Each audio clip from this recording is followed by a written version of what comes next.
வணக்கம். ரொம்ப கவலையா இருக்கிறேன் இப்ப. இரவெல்லாம் தூக்கம் இல்ல, மன வேதனையில் துடிக்கிறேன். என்ன வார்த்தைகள் இருக்குதுன்னு தெரியல. ரொம்ப வேதனையில் இருக்கிறேன். நெஞ்சமெல்லாம் வேதனையாக இருக்கிறது. அதனால வழக்கத்துக்கு மாறா நேரா விஷயத்துக்குள்ள வந்துடுறேன். இப்படிலாம் புலம்பி இருக்கிறது யார் அப்படின்னா, மதிப்புக்குரிய ஐயா சுபவீர பாண்டியன். புலம்ப வச்சது யாரு? புலம்ப விட்டது யாருன்னா, வழக்கமா நம்ம இருக்கிற சீமான் அவர்கள் தான். நாம் தமிழர் கட்சி. அவருக்கு அதே வேலையா போச்சு. எதையாவது ஒண்ணு பேசிட்டு வர்றது. இவங்க உடனே ஏதாவது ஒண்ணு கிடைக்காதான்னு காத்துட்டு இருந்தோன்னே, டக்குன்னு அத புடிச்சுக்கிட்டு, இவங்க ஏதாவது ஒண்ணு பேச வேண்டியது. அது வழக்கமா நடக்கிறது ஒண்ணு தான். இப்ப என்ன பிரச்சனைன்னா, நம்ம ஐயாவ வந்து இந்த அளவுக்கு வேதனைப்பட வச்சாரு. இரவெல்லாம் தூக்க முடியல. மன வேதனையில் துழல்கிறது. நான் வெறும் வார்த்தையா பேசிட்டு போக முடியாது இத. நான் அவருக்கு நன்றி கடன் பட்டிருக்கிறேன் கலைஞருக்கு. என்னென்னவோ சொல்ல வராரு. என்ன நடந்தது அப்படின்னா, ஒரு கதை ஒண்ணு சீமான் சொல்லியிருந்தார் பிரச்சாரத்துல. காட்டுல ஒரு திருடன் இருந்தான். அந்த கதையை நீங்களே கேளுங்க. 1 நிமிட கதை தான். கடைசியாக வயசாகி போச்சு, கிடந்தான். மகனை கூப்பிட்டான். மகனே, இந்த ஊரும் நான் இந்த சனமும் என்னை ரொம்ப கேவலமாக பேசுது, கெட்டவேங்குது. எப்படியாவது என்னை நல்லவன்னு சொல்ல வச்சிடறா, அது போதும்டா எனக்கு அப்படின்னு. மகன் பண்ணான். என்ன பண்ணான்? அதே காட்டுக்குள்ளே திருட போனான். திருட போகும்போது சங்கிலியை பறித்தான், மோதிரத்தை பறித்தான், கடிகாரத்தை பறித்தான், கால் செருப்பையும் பறித்தான், கடைசியாக சட்டப்பையில் இருந்த பணத்தையும் பறித்தான். கடைசியாக என்ன பண்ணான்? வேட்டி சட்டையும் கலட்டினான். கலட்டிட்டு போகும்போது அவன் போயிடான்ல, எல்லாத்தையும் கழட்டிட்டு விடும்போது போனான்ல, போட்டிருக்க டவுசரோட போகிறேன் பேசிட்டு போகிறான். இவனுக்கு இவங்க அப்பன் எவ்வளவோ நல்ல வேன்னு. இப்போ அந்த அப்பன் யார் தெரியுதா? அதுதான் மாண்புமிகு தமிழின தலைவர் டாக்டர் கலைஞர் அவர்தான். இவர் யார் தெரியுதா?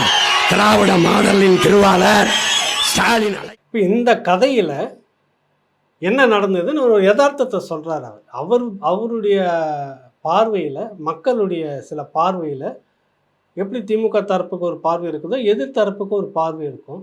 அந்த இதில் ஒரு கதையாக வந்து சொல்லி, அந்த திருடன் தான் மக்களிடம் கொள்ளையடித்தவர் தான் பெரியவர் கருணாநிதி. அதை விட அவருக்கு நல்ல பேர், இவரே பரவாயில்ல அப்படின்ற மாதிரி இவரை வந்து ஸ்டாலினை சொல்கிற விஷயம் என்னன்னா, குறுகிய காலத்துக்குள்ளாக, ஆட்சிக்கு வந்த குறுகிய காலத்துக்குள்ளாகவே கலைஞரை விட தாய் 8 அடி பாய்ந்தால் புலி 16 அடி பாய்ன்றது போல, குறுகிய காலத்துக்குள்ளாகவே சொத்து வரி எது இதெல்லாம் ஏற்ற மாட்டோம் அப்படின்னு கடந்த ஆட்சியில் இவங்க போராட்டம் பண்ணார்களோ எதிர்க்கட்சியாக இருக்கும்போது, அது எல்லாமே வந்த உடனே 2 மடங்கு எல்லாமே ஏற்ற ஆரம்பிச்சாச்சு. விலைவாசி உயர்வு எதை தொட்டாலும் ஏறி போகுது. என்ன பெட்ரோல் விலை அது வந்து மத்திய அரசு, மாநில அரசினுடைய அந்த வரியை குறைச்சி நீங்கள் வந்து குறைச்சி கொடுத்துருக்கலாம், வழியில் நீங்கள் சொன்னீங்க அதை, சரி விடுங்க. அடுத்தது பார்த்தா மின் கட்டணம் ஏற்றக்கூடாதுன்னு போட்டு பண்ணீங்க, 2 மடங்கு மின் கட்டணம் ஏறி போயிருக்குது. திடீர்னு மேலே எகிரி இருக்குது. இதுலேயே வந்து புதுசாக ஒரு கண்டுபிடிப்பு என்னன்னா, வீட்டு உள்ள சவருக்கு உள்ள வரைக்கும் வந்து ஒரு விலை, சவுத்துக்கு வெளியில் இந்த காம்பவுண்ட்லாம் இருக்குல்ல, அதுக்கு வந்து ஒரு விலை, கமர்ஷியல் விற்பனை கடைகளுக்கு உண்டான என்னவோ அந்த மின் கட்டணம். இந்த அடுக்குமாடி குடியிருப்புகள் இருக்குது, கார் வாகன தொடரில் நிறுத்தியிருப்பாங்க, அவங்க எல்லாமே அதில் நான் கடை வச்சு வியாபாரமாக நடத்திட்டு இருக்கிறாங்க. அப்போ தந்தையை விட 2 மடங்கு அவர் செய்திருக்கிறாரா இல்லையா, அதைத்தான் சொல்ல வர்றாரு. அவர் பெரிய திருடன், அவர் பாணியில் அவர் திருடன் இருந்தார். அதை விட 2 மடங்கு வந்து கருணாநிதியே பரவாயில்லன்னு சொல்கிற அளவுக்கு மகன் வந்துட்டார்னு ஒரு கதையை சொன்னதுக்கு, இவருக்கு அப்படியே வேதனை புரள்கிறது, என்னன்னோ துடிக்கிறார் ஐயா. நான் கேட்குறேன், கொஞ்ச நாளைக்கு முன்னாடி காங்கிரஸ் கட்சி கர்நாடகாவில் இதே முதலமைச்சர் ஸ்டாலினை பாடையில் கட்டி தூக்குந்து மட்டும் ஏதோ செய்து காலில் இருக்கிறதெல்லாம் எடுத்து மாலையாக போட்டு அடித்ததெல்லாம் பார்த்துருப்பீங்கள்ல. ஏன் ஒரு வார்த்தை கூட நீங்கள் வந்து இந்த அளவுக்கு உங்களுக்கு வேதனைப்படலை, மனசு வேதனைப்படலை, துயரத்தில் நீங்கள் ஆழ்ந்து போகலை, இவ்வளோ துயரத்தோடு நீங்கள் பேசலை, மனம் பொறுக்க மாட்டலை. இதுக்கு வந்துட்டு ஒன்றிய தேசிய காங்கிரஸ் கட்சி ஏதாவது நடவடிக்கை எடுக்கணும். இது ஒரு அவாண்டம், இது ஒரு அநியாயம், ஒரு முதலமைச்சரை இப்படி செய்யலாமா, இப்படிலாம் ஏன் அழுகாட்சி வைக்கலை, ஏன் ஒப்பாரி வைக்கலை, நீங்கள் சொல்லுங்கள். காங்கிரஸ் கட்சி ஒரு அநாகரிகமாக நடந்து கொண்டிருந்தது. தனிப்பட்ட ஒரு நபரை நீங்கள் என்ன வேணாலும் பேசிட்டு போகலாம். ஒரு மாநிலத்தினுடைய முதலமைச்சர் இத்தனை கோடி மக்கள் வாக்கு அளித்து வெற்றி பெற செய்திருக்கிறார்கள். ஒரு பெரும் கட்சியினுடைய தலைவராக இருக்கிறார். இப்படிப்பட்டவரை வந்து பாடை கட்டி தூக்கின்னு போனது மட்டும் இல்லாமல் ரொம்ப அவமானகரமான சில வேலையெல்லாம் செய்தீங்களே, இது காங்கிரஸ் கட்சிக்கு நல்லா இருக்கா? டெல்லி காங்கிரஸார் இதற்கு நடவடிக்கை எடுக்க வேண்டும், அப்படி கூட வேணாம், சொக்கத்தங்கம் சோனியா இதற்கு நடவடிக்கை எடுக்க வேணும்னு ஒரு பதிவு கூட நீங்கள் பெருசாக எதுவும் பேசலை. இந்த அழுகாட்சி அதில் காட்டவே இல்லை. ஏன் காட்டல? நாகரிகத்தை பற்றி ஐயா சுபவீரபாண்டியன் சீமான் அநாகரிகமாக பேசுகிறாராம், செருப்பாக எடுத்து காட்டுகிறாருன்றது. எப்பயே எடுத்து காட்டுறதை இன்னும் பேசிட்டு இருக்கிறார். இவருக்கு என்னென்னா, சீமான் கிட்ட எதையாவது ஒன்று பேசி இதை பெரிய அளவில் பூதாகரமாக பிரச்சனையாக்கணும் அப்படின்றதுல இவங்க ஒரு முனைப்பு, ஒரு கூட்டம் அதுக்குன்னே இருக்கிறாங்க. இந்த 32 வகையறா கோஷ்டின்னு சொல்கிறோம்ல, அதில் பிரதானமாக இவங்கெல்லாம் யாராவது ஒருத்தன் கருத்து வேறுபாடுன்னு வெளியில் போனான்னு அவனை போய் கூப்பிட்டு சீமானுக்கு எதிராக நீ நாம் திராவிடர் கட்சின்னு ஆரம்பி, நாங்கள் பின்னாடி இருக்கிறோம்லாம் சொல்கிற மாதிரி. நான் இவருன்னு சொல்லலை, இவர் ரொம்ப நல்லவர். இவர் அந்த மாதிரியான அநாகரிகமான வேலைக்கெல்லாம் போக மாட்டார் என்ன. ஆமாம், அதனால் இவர் இந்த மாதிரியான ஆட்கள் வெளியில் இந்த மாதிரியான வேலை செய்யக்கூடிய ஆட்கள் நீங்கள் வச்சுக்கிட்டு அதை பற்றிலாம் ஒரு அநாகரிகத்தை பற்றி பேசாமல் இவர் பேசுனதில் என்ன ஒரு பெரிய அநாகரிகம் இருக்குது? நாட்டு நடப்பு கதை இதை விட 100 மடங்கு. வெற்றி கொண்டான் பேச்சை கேட்டு வளர்ந்ததே உங்கள் கூட்டத்தில் நிறைய இருக்குங்களா ஐயா? சொல்லுங்கள். செல்வி ஜெயலலிதா அவர்களை எவ்வளோ அவமானகரமாக நீங்கள் பேசின வார்த்தைகள்லாம் இருக்குது இல்லை உங்கள் மேடைகளில்? ஊருமேஜ மாட நீ கெட்ட கேளு, நீ ஆடி கேட்குற இந்த கேள்வியை குடும்ப அரசியல் பண்றான். எனக்கு என்ன பிள்ளையா குட்டியா, எனக்கு என்ன பிள்ளையா குட்டியா, அதை யார்கிட்ட கேட்குற? உனக்கு பிள்ளை இல்லைங்கிறது எங்க தப்பா? அதை கூட கேட்க வேண்டிய நேரத்தில் ஒரு குறிப்பிட்ட காலத்தில் கேட்டதா கூட முயற்சி பண்ணியிருந்துருக்கலாம். அதை விட்டுட்டு இப்ப கேட்குறியே. இனிமே நீ முயற்சி பண்ணாலும் ஆக போறதில்ல, நான் பகிர்ந்த முயற்சி பண்ணாலும் நடக்க போறதில்ல. எப்படியெல்லாம் பேசியிருக்கிறீங்க, எப்படியெல்லாம் பேசின ஆட்களை நீங்கள் பக்கத்தில் வச்சுக்கிட்டு சிரிச்சுட்டு இருந்தீங்க, பதவி கொடுத்து வச்சுருந்தீங்க. பெருந்தலைவர் காமராஜரை பற்றி நீங்கள் பேசாத பேச்சு அது சொல்லுங்கள். கருவாட்டுக்காரி சிவகாமியின் சீமந்த மைந்தன். முன்னெல்லாம் ரஷ்யாவுக்கு எருமை தோல் போகும், இப்போ எருமை மாட்டி ஏற்றுமதி பண்ணுறாங்க. அப்புறம் அண்டங்காக்கா, காண்டாமிருகத்தோலை, பனையேறி, மரையேறி, என்ன நனைஞ்ச பனை, கட்டபீடி காமராஜ், கோமாளி ராஜா, அறிவிலி, இப்படிலாம் பயன்படுத்தி கடந்த காலில் பேசியிருக்கீங்க, எழுதியிருக்கீங்களே. அது எந்த அநாகரிகத்தில் வருது? திருடன் சொல்கிறத விட ஒரு பெரிய அநாகரிகமாக அதெல்லாம் சொல்லுங்கள். எவ்வளோ பெரிய விஷயத்தெல்லாம் பேசி, எவ்வளோ கேவலமாக பேசி, ரொம்ப வேணாம். நீங்கள் பெரியாரை என்னென்னலாம் திட்டுனீங்க கடந்த காலத்தில், அதை கொஞ்சம் எடுங்களேன், அதை எடுத்து பேசுங்களேன். அதை அநாகரிகத்தை பற்றி பேசுகிறீங்கிறதுக்காக ஐயா உங்களுக்கு இவ்வளோ கேள்வி இருக்குது. காமராஜரை நீங்கள் எவ்வளோ கொச்சப்படுத்தி பேசியிருந்தீங்க, பெரியாரை எவ்வளோ கொச்சப்படுத்தி எவ்வளோ மானக்கேடாக பேசியிருக்கீங்க. செல்வி ஜெயலலிதா அவர்களை நீங்கள்லாம் எவ்வளோ கொச்சப்படுத்தி மேடையில் எவ்வளோ அநாகரிகம், எவ்வளோ ரட்ட அர்த்தத்தோடலாம் பேசுனீங்க. வெற்றி கொண்டான் விடுங்க, வெற்றி கொண்டான் நிறைய பேசியிருக்கிறார், ஒரு பேச்சாளர் பேசுகிறாரு, அதை நீங்கள் கைத்தட்டி உங்கள் கூட்டம்லாம் ரசிச்சுது. இன்ன வரைக்கும் இப்போ அது பட்டியலில் போட்டேன் பாருங்க, உங்கள் டீம் இப்போ கூட பேசிக்கிட்டு இருக்கிறாங்க, ரசிக்கிறீங்க. அதெல்லாம் உங்களுக்கு அநாகரிகமாக தெரியல, சீமான் பேசுவது மட்டும் உங்களுக்கு அநாகரிகமாக தெரிகிறதா ஐயா? பெருந்தலைவர் காமராஜரை நீங்கள் எவ்வளோ மானக்கேடெல்லாம் பேசியிருக்கீங்க. எருமாட்டு தோல், பனையேறி, இன்னும் 4ஆம் தர வார்த்தைகள்லாம் போட்டு பேசுனவர் நீங்கள் தானே பேசுனீங்க, நீங்கள் தானே எழுதுனீங்க. அதாவது உங்கள் தலைவர் நீங்கள் மானசீகமாக இன்றைக்கி ஏற்றுக்கிட்டு இருக்கிறீங்கள, அந்த தலைவர் கலைஞர் கருணாநிதியை பற்றி, கருணாநிதி தான் அவ்வளவும் பெருந்தலைவரை பற்றி எழுதி பேசினவர். இதெல்லாம் உங்களுக்கு மறந்துடுச்சிங்களா? அநாகரிகத்தை பற்றி நீங்கள் வகுப்பு எடுக்கிறீங்க. போகிற போக்கில் ஒரு வார்த்தை சொல்கிறாரு, சீமானை போலவே இப்படி அநாகரிகமாக பேசக்கூடிய பிள்ளைகளை நாம் தமிழர் கட்சியில் வளர்த்து யாராவது ஒரு தம்பியை நீங்கள் காட்டுங்க. அந்த மாதிரி அநாகரிகமான வார்த்தைகளை பேசுகிற மாதிரி யாராவது ஒருத்தரை நீங்கள் காட்டுங்க. ஒருத்தரை காட்டி திமுகவில் எத்தனை பேர் யார் யார் என்னென்ன பேசியிருக்கிறான் அப்படின்னு இந்த வீடியோவை கேளுங்க. குஷ்பு என்னோட பழைய அண்ணி. அவங்க ஒருத்தி இருக்கா, பஜேரி முண்டை, அந்த பிரேமலதா விஜயகாந்தா, குசுப்பு, நமிதா, காயத்ரி ரகுராமன், அப்புறம் இந்த கௌதமின்னு ஒருத்தி. 4 ஆயிட்டாங்க. எங்க அண்ணன் எத்தனை முறை இளையரான குஷ்புவை போடுகிறார் தெரியுமா? கலைஞர் கூட அண்மையில முரசொலிகளை எழுதுகிற போது சொன்னார், பகல்லையும் இரவுலையும் என்னுடைய நினைவு தான் ஜெயலலிதா. நல்ல உறவில் குறை பிரசவம் தான் எடப்பாடி பழனிசாமி. நீங்களாம் என்ன பண்ணி தெரியுமா? ரசிகலாவோட கால் அப்படிதான் கட்டாரு. டேபிள் சார்க்கெல்லாம் உள்ள போட்டு விட்டுங்க, அந்த அம்மா கால் வழியும் போட்டுருப்பாரு. இல்லை கேட்ட பார்த்தீங்களே, எல்லாமே கட்சியுடைய முன்னணி பேச்சாளர்கள். உங்கள் மேடையில் நீங்கள்லாம் விஐபி உட்காந்துக்கிற மேடையில் பேசின பேச்சு தான் இவ்வளவும். கொஞ்ச நாளைக்கு முன்னாடி இதில் கேட்டிருப்பீங்க, ஸ்டாலின் உதயநிதி என்ன சொல்லியிருக்கிறாரு எடப்பாடியை பற்றி. யார் தெரியுதாமா கீழே படுத்திருக்கிறது?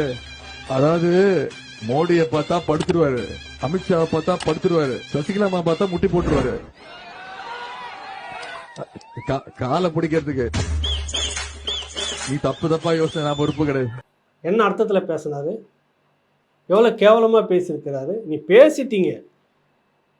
மோடி அமித்ஷாவை பார்த்தா படுத்துக்குவார் எடப்பாடி, இங்கே சசிகலாவை பார்த்தா முட்டி போட்டுக்குவார் சொல்லி எல்லாத்தையும் எடுத்து முகம் தொடச்சிட்டு, நான் தப்பான அர்த்தத்தில் சொல்லலைன்னா என்ன அர்த்தம்?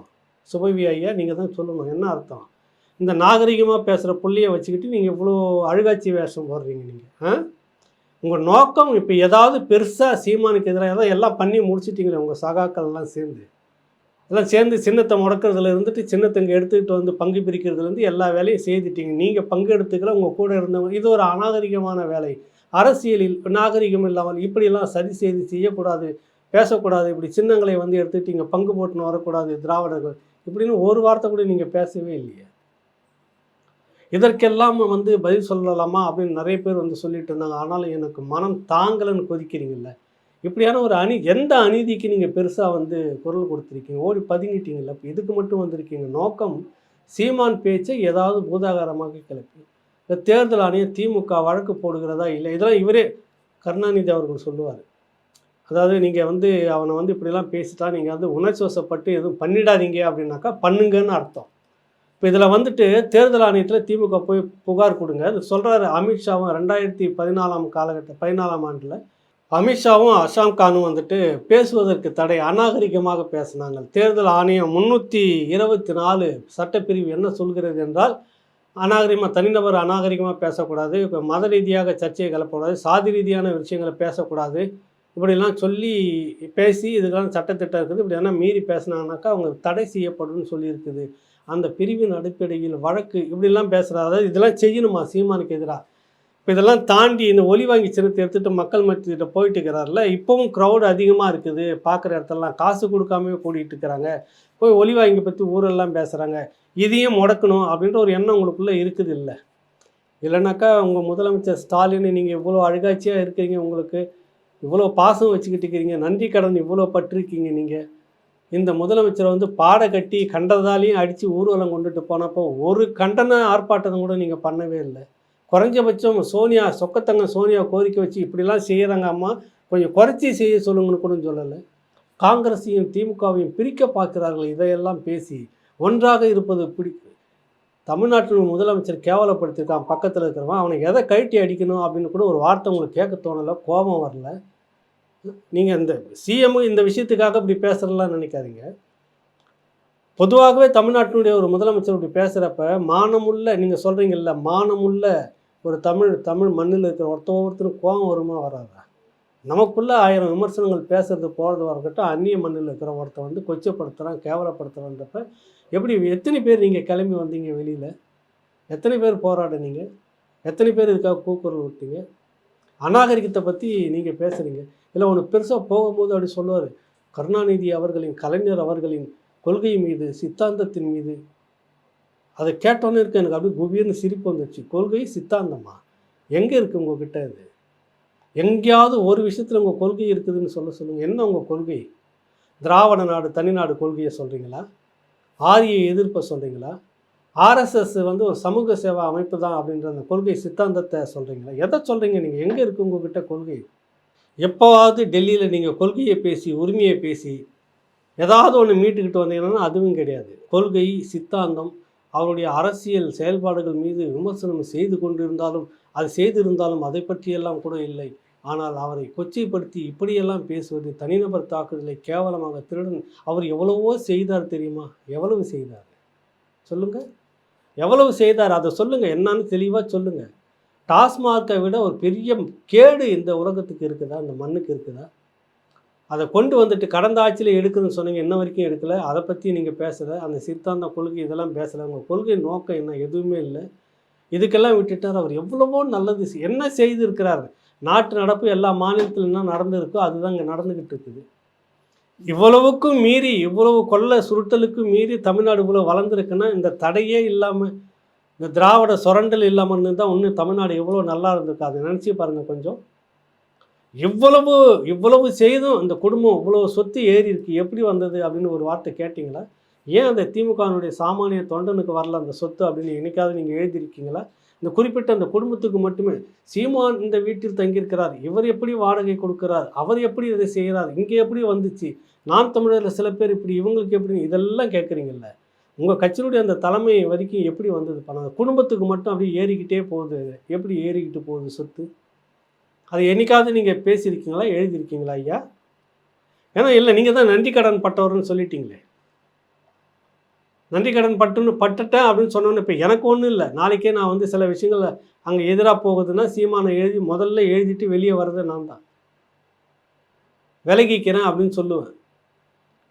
நீங்கள் வந்து நன்றி கடன் பட்டுட்டு இருக்கிறீங்கன்றப்ப நீங்கள் எப்படி விமர்சனம் பண்ணுவீங்க?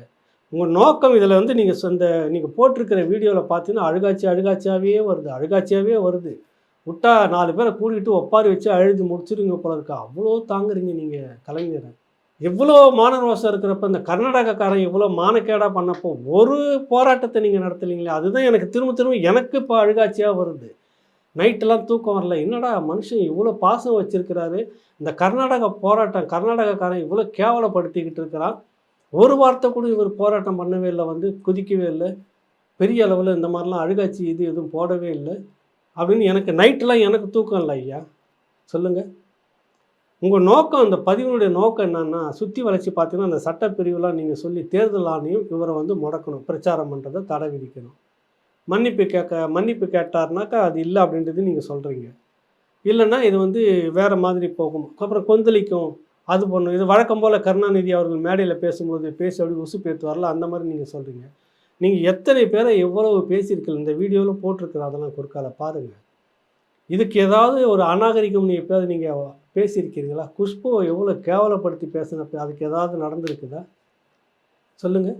கனிமொழி அவர்கள் பேசினாங்க, பிறகு பதிலுக்கு பேசினா என்ன ஆகுன்னு வேறு கேட்குறீங்க. குடிகாரனோடு சண்டை போடுறன்னு குடிகாரனாக இருப்பான் அப்படின்னு சொல்ல வராங்க. நான் உங்களை அந்த மாதிரிலாம் தரம் தாழ்த்தி என்றைக்குமே சொல்ல மாட்டேன். உங்களுடைய மாணாக்களில் ஒருத்தன் நான் இன்றைக்கும் அந்த மதிப்பு இருக்குது. விமர்சனங்கள் அடிப்படையில் மட்டும்தான் வைக்கிறேன். நீங்கள் இந்த ஒரு விஷயத்தை எடுத்துகிட்டு கொதிக்கிற ஐயா, நீங்கள் இவ்வளவு நடந்திருக்குது, இவ்வளோ பட்டியல் சொல்லியிருக்கிறேன், எதுக்காவது ஒன்று நீங்கள் வந்து இந்த அளவுக்கு கடும் கண்டனத்தை தெரிவித்து பேசியிருக்கிறீங்களா? உங்கள் தலைவர்கள் இந்த பார்த்துருப்பீங்க உள்ளார, இவ்வளவு மோசமாக விமர்சனம் பண்ணியிருக்கிறப்ப எப்பயாவது இந்த மாதிரி பேசியிருக்கீங்களா? கர்நாடகாவுக்கு பேசியிருக்கீங்களா? டெல்லி காங்கிரஸை கண்டித்து இனி வரும் காலத்தில் இந்த மாதிரி நீங்கள் எதுவும் பேசக்கூடாது, கர்நாடகா காங்கிரஸு இந்த மாதிரியாக பேசக்கூடாது, ஏதாவது ஒன்று பேசியிருக்கீங்களா? கடிதம் எழுதியிருக்கீங்களா? அது என்ன இந்த விஷயம் நான் மட்டும் சீமானுக்கு நான் மட்டும் உங்களுக்கு அழுகாட்சி வந்துடுது, வேதனை வந்துடுது, சோதனை வந்துடுது, குமுறல் வந்துடுது, கண்ணீர் வந்துடுது, நன்றி கடன் விசுவாசம் எல்லாம் வந்துடுது. எப்படிங்க ஐயா அது சொல்லு, புரியல. எனவே ஐயா சுபவீர பாண்டியன் அவர்கள் வந்து என்னென்னா, இந்த அழுகாட்சி மூலமாக இப்படி பண்ணுறது, அதாவது நான் வேண்டுமானால் வந்து இது ஒரு சுபவீர பாண்டியன் குரல் இல்லை, 1 கோடி தொண்டர்களுடைய குரல். நாங்கள் வேணால் அப்படி பேசாமல் இருந்துடலாம், ஆனால் எல்லாரும் இப்படி இருக்க முடியுமா? இந்த வார்த்தைகள்லாம் சொல்கிறத விட்டுட்டு, ஏன்னா இதெல்லாம் பழசு. நாங்கள்லாம் பேசாமல் இருக்கிறோம், எங்களுடைய தொண்டர்கள் சீறி பாய்வார்கள். அப்போ நீங்கள் மற்றவனை பேசும்போது மற்றவங்களாம் சீறி பாய்ஞ்சிருந்தாங்கன்னா உங்களுடைய நிலைமை என்ன ஆயிருக்கும்? சமீபத்தில் உதயநிதி பேசின பேச்சுக்கு நீங்கள் இது வரைக்கும் என்ன வருத்தம் தெரிவிச்சிருக்கீங்களா? அந்த ரெட்ட அர்த்தம் உள்ளே இப்போ போட்டிருந்தாங்க, பார்த்துருப்பீங்களா? ஏதாவது அதெல்லாம் அப்போல்லாம் நீங்கள் காதையும் கண்ணையும் மூடிக்கிறீங்களா? அதுக்கு பேசுனதில் ஒரு கட்சியினுடைய தலைவரை எவ்வளவு கேவலமாக நீங்கள் பேசுகிறீங்க. பாதம் தாங்கி பாஜகவின் பாதம், சரி நீங்கள் வந்து சொக்கத்தங்க சோனியாவுடைய பாதம் தாங்கினீங்களா அது அப்படின்னு ஒரு வார்த்தை வருது இல்லை திரும்பவும். நீங்கள் திமுக அதிமுக உங்கள் விமர்சனம் அது எப்படியாவது இருக்கட்டும், ரெண்டும் ஒரே குட்டையில் ஊறின மட்டும் நீங்கள் அவரை துப்பிக்குங்க, அவர் உங்களை துப்பிக்குப்பாங்க, அவர் 2 பேரும் அண்டர்ஸ்டாண்டிங்கில் ஏதோ ஒன்று பண்ணிப்பீங்க, அது உங்கள் விவகாரம். ஆனால் நீங்கள் இந்த கட்சி தம்பி பிள்ளைகள் எல்லாமே தவறாக சொல்லி வழி நடத்துகிறார். சீமான் தப்பாக சொல்லி கொடுத்து அந்த பிள்ளைகளை அநாகரிகமாக எல்லாரையும் சொல்லி பேசுகிறாங்க, அந்த மாதிரிலாம் சொல்கிறீங்கல்ல, இது எந்த விதத்தில் நியாயம் அது? அப்போ உதயநிதி பேசுகிறதுக்கு யார் பொறுப்பேற்கிறது? அது என்ன அர்த்தம்? அது என்ன அர்த்தத்தில் சொல்லிட்டு சிரித்த உடனே கூட்டமே சேர்ந்து ஓன்னு கற்று, அது என்ன அர்த்தம்? நான் அப்படி தப்பாலாம் நினைக்கல. அமித்ஷா மோடிக்கிட்ட போனால் படுத்துக்கிற முதலமைச்சர் சசிகலானா முட்டி போட்டுக்குவார், நான் தப்பான அர்த்தத்தில் சொல்லலைன்றப்ப அது எவ்வளோ உங்கள் கட்சியில் இருக்கக்கூடிய பெண்கள்லாம் என்ன நினைப்பாங்க? அதில் நீங்கள் ஆதரிக்கக்கூடிய திமுகவுடைய மகளிர் அணி என்ன நினைக்கும்? முதல்ல ஐயா இதுக்கெல்லாம் விளக்கம் சொல்லிட்டு அழுதாருன்னா ரொம்ப நல்லாயிருக்கும். நோக்கம் உங்களுக்கு வந்து என்னென்னா, இல்லை இன்னொன்று வேறு நீங்கள் சொல்லியிருக்கீங்க, ஒரு பெரும் வரலாற்று பிழையை நான் செய்து விட்டேன். கருணாநிதி அவர் கெஞ்சி கேட்டுக்கிட்டாராம், அதனால் அவர் கூப்பிட்டுட்டு போனாராம். எல்லாருமே ஒரு தலைவர் உங்களை கூட பார்க்கணும் அப்படின்னு என் பையன் கூட சொல்லுவான் நிறைய முறை. சொபிவி ஐயாவை நான் பார்க்கணும், நீங்கள் பேசுறதெல்லாம் அவன் நம்பிக்கிட்டு இருக்கான். நான் ஒன்று எடுத்து சொல்ல வேண்டியது, டேய் நேற்று இப்படி பேசிகிட்டு இருந்தாரா ஐயா, இன்றைக்கி இப்படி மாறி பேசிட்டு இருக்கிறாரு, பழைய பேச்செல்லாம் கேட்டு இருந்தவங்களாம் நான் ஒருத்தன், இப்போ இந்த பேச்சு கேட்டு நீ நம்பாதன்னு நான் விளக்கம் கொடுக்க வேண்டியதாக இருக்குது பையனுக்கு. நான் ஐயாவை பார்க்கணும், கூட புகைப்படம் எடுத்துக்கணும்னு நினைக்கிறேன்.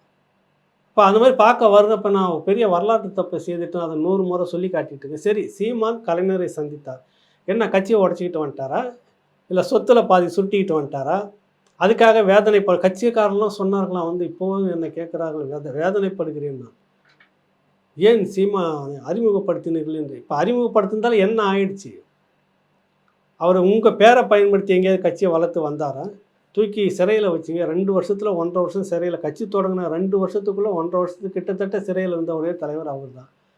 இப்படி தான் நீங்கள் பண்ணீங்க. அவரை தான் அங்கே வந்து பேசி வளர்ந்து மேலே வந்துட்டு இருக்கிறாரு. உங்கள் கட்சியிலேருந்து நிர்வாகிகளை பிரிச்சுட்டு போனாரா, சொத்தை பிரிச்சுக்கிட்டு போனாரா, கலைஞரை ஏமாற்றி எதனா வாங்கிட்டு வந்துட்டாரா?